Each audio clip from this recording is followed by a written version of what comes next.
Hello दोस्तों, मैं हूं अली जो कि अनअकैडमी पे एक वेरीफाइड एजुकेटर हूं। आप सभी का Haidari history point YouTube channel पे स्वागत करता हूं। आज की अपनी इस वीडियो में हम लोग उर्दू के बहुत ही इम्पोर्टेंट टॉपिक चंद अहम शेरी इस्तिलाहात से मुतालिक कुछ इम्पोर्टेंट MCQs को डिस्कस करेंगे जो कि पेश किया जा रहा है MM अली के ज़रिए। आप लोग मेरे YouTube channel Haidari history point को सब्सक्राइब कीजिए और हमारे इस वीडियो को ज़्यादा से ज़्यादा शेयर कीजिए, कमेंट करके ज़रूर अपना इजहार ख्याल कीजिए। तो चलिए शुरू करते हैं।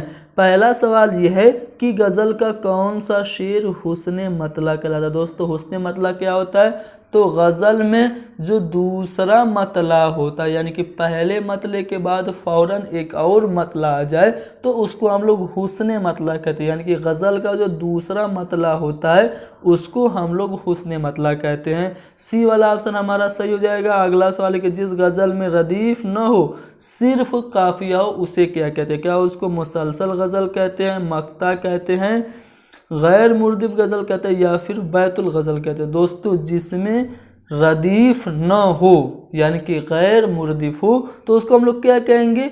गैर मुर्दिफ गज़ल कहेंगे। जिसमें रदीफ न हो, सिर्फ काफिया हो, उसको हम लोग गैर मुर्दिफ गज़ल कहते हैं। सी वाला ऑप्शन सही है।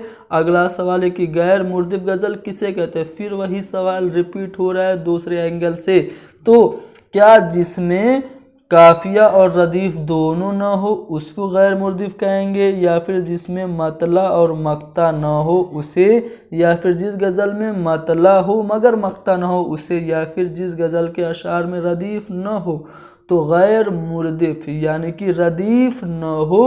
उस ऐसी गज़ल होती है जिसमें कि रदीफ न हो उसको हम लोग क्या कहते हैं? गैर मुर्दिफ गज़ल कहते हैं। डी वाला ऑप्शन हमारा यहाँ पे सही जवाब हो जाएगा। अगला सवाल है कि उर्दू शायरी में नज़्म किसे कहते हैं? दोस्तों, वो कौन सी सिनफ़े सुख़न है जिसको कि नज़्म कहा जाता है? क्या जिस सिनफ़े सुख़न में किसी किस्सा को, किसी वाक़या या फिर कोई भी तजर्बा या ख़याल को एक कंटिन्यूटी के साथ नैरेट किया जाता है, क्या उसको नज़्म कहते हैं? या फिर जिसका हर बंद एक अलग माना और मफ़हूम रखता है उसको नज़्म कहते हैं? या फिर जिसमें रदीफ़ और काफ़िया की कोई पाबंदी नहीं की जाती है उसको नज़्म कहते हैं? या फिर इनमें से कोई नहीं?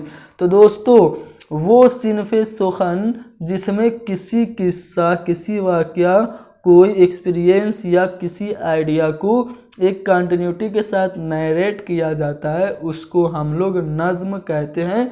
ए वाला ऑप्शन हमारा सही जवाब हो जाएगा। अगला सवाल फिर वही पूछ रहा है, हुस्न मतला किसे कहते हैं? दोस्तों, सन 2011 राजस्थान टेट में भी और सन 2013 यूपी टेट में भी ये सवाल रिपीट हो चुका है। अक्सर ये सवाल पूछा जाता है, हुस्न मतला क्या होता है? पिछले लेसन में मैंने बताया भी था, गज़ल का जो दूसरा मतला होता है उसको हम लोग हुस्न मतला कहते हैं। डी वाला ऑप्शन हमारा सही हो जाएगा।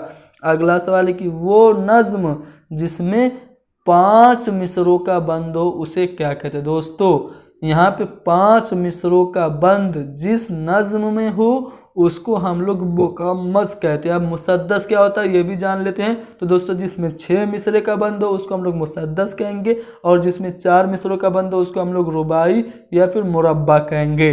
तो जिसमें 5 मिसरों का बंद हो उसको हम लोग मुखम्मस कहेंगे। अगला सवाल यह है कि नज़्म की उस हैयत को क्या कहते हैं जिसमें वज़न तो हो मगर कवाफ़ी का एहतमाम न किया गया? यानी कि उसमें काफिया न हो, बस राइम हो, वज़न हो। क्या उसको हम लोग आज़ाद नज़म कहेंगे, तरकीब बंद कहेंगे, नज़्म मुअर्रा कहेंगे, या फिर इनमें से कोई नहीं? तो दोस्तों, नज़्म मुअर्रा वो नज़्म होती है जिसमें सिर्फ वज़न का ख्याल रखा जाता है लेकिन काफ़िए का ख्याल नहीं रखा जाता है। तो हमारा जो आंसर हो जाएगा वो सी वाला ऑप्शन हो जाएगा। अगला सवाल यह है कि हाली निशात नगमों में ढूंढते हो अब, हाली निशात नगमों में ढूंढते हो अब, आए हो वक्त सुबह रहे रात भर कहाँ? तो इस अगर मैं शेर की बात करूं तो क्या ये शेर मतला है या फिर मक्ता है, हुस्न मतला या फिर मतला राबे है? तो दोस्तों, जैसा कि आप लोग इस शेर में ध्यान से देख सकते हैं कि ये गज़ल का आखिरी शेर है और इसमें अल्ताफ़ हुसैन हाली ने अपना तखल्लुस यानी कि कलमी नाम हाली इस्तेमाल किया हुआ है। तो ये जो शेर है उसकी फ़नी हैयत क्या हो जाएगी?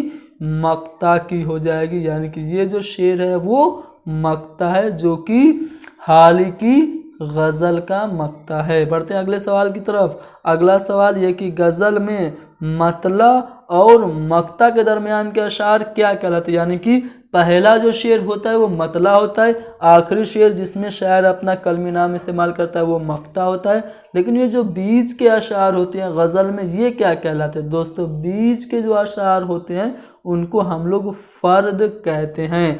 अगला सवाल ये है कि गज़ल का सबसे अच्छा और मकबूल तरीन शेर क्या होता है, यानी कि जो सबसे फेमस और जो सबसे बेस्ट गज़ल का शेर होता है, क्या हम लोग उसको हुस्न मतला कहते हैं, मतला नादिर कहते हैं, शाह बैत, या फिर बैतुल गज़ल कहते हैं, या फिर बैत कहते हैं? दोस्तों गज़ल का जो सबसे अच्छा जो और सबसे मकबूल जो शेर होता है उसको हम लोग शाह बैत या फिर बैतुल गज़ल कहते हैं। जैसे कि आपको हाल ही का ही शेर है कि होती नहीं कबूल दुआ तर्क इश्क की, होती नहीं कबूल दुआ तर्क इश्क की, दिल चाहता न हो तो दुआ में असर कहाँ। तो अगर मैं इस शेर की बात करूं तो ये हाल ही की गज़ल का सबसे अच्छा शेर है। इस शेर को हम लोग शाह बैत या फिर बैतुल गज़ल कह सकते हैं। इसी तरह मोमिन के एक और शेर का एग्जाम्पल मैं आपके सामने रख दूं कि तुम मेरे पास होते हो गोया, तुम मेरे पास होते हो गोया, जब कोई दूसरा नहीं होता। तो ये जो शेर है वो बहुत ही बेहतरीन शेर है और मोमिन की जो गज़ल है उसका सबसे उम्दा शेर है। तो इस शेर को हम लोग शाह बैत या फिर बैतुल गज़ल कह सकते हैं। अगला सवाल ये है कि नज़म और गज़ल में क्या बुनियादी फ़र्क है। ऑप्शन पढ़ते हैं। पहला ऑप्शन कि गज़ल का हर शेर मुकम्मल होता है और दूसरे शेर से अलग माना व मफहूम रखता है। तो ये बात बिल्कुल सही है, क्योंकि गज़ल जो होती है उसमें हर शेर अपने आप में एक इकाई होता है, कंप्लीट होता है और दूसरे से बिल्कुल अलग माना और मफहूम रखता है, यानी कि ये बात सही है।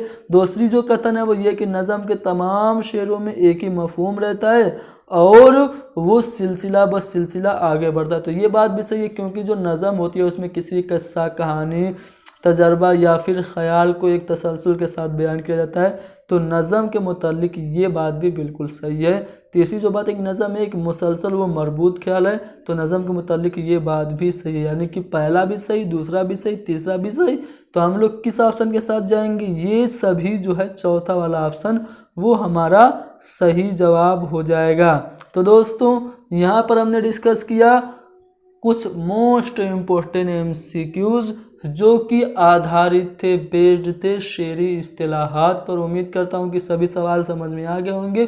कोई भी अगर आपको प्रॉब्लम हो या फिर सीटेट, यूपीटेट या फिर किसी भी राज्य की शिक्षक पात्रता परीक्षा से रिलेटेड कोई भी एडवाइस लेनी हो तो आप लोग कमेंट में या फिर मेरे व्हाट्सएप नंबर 72 75 54 98 90 इस पे मैसेज करके कुछ भी पूछ सकते हैं और सीटेट यूपीटेट से रिलेटेड PDF भी फ्री में हासिल कर सकते हैं और मेरे व्हाट्सएप ग्रुप से जुड़ सकते हैं जो कि स्पेशली टेट के लिए बनाया गया है।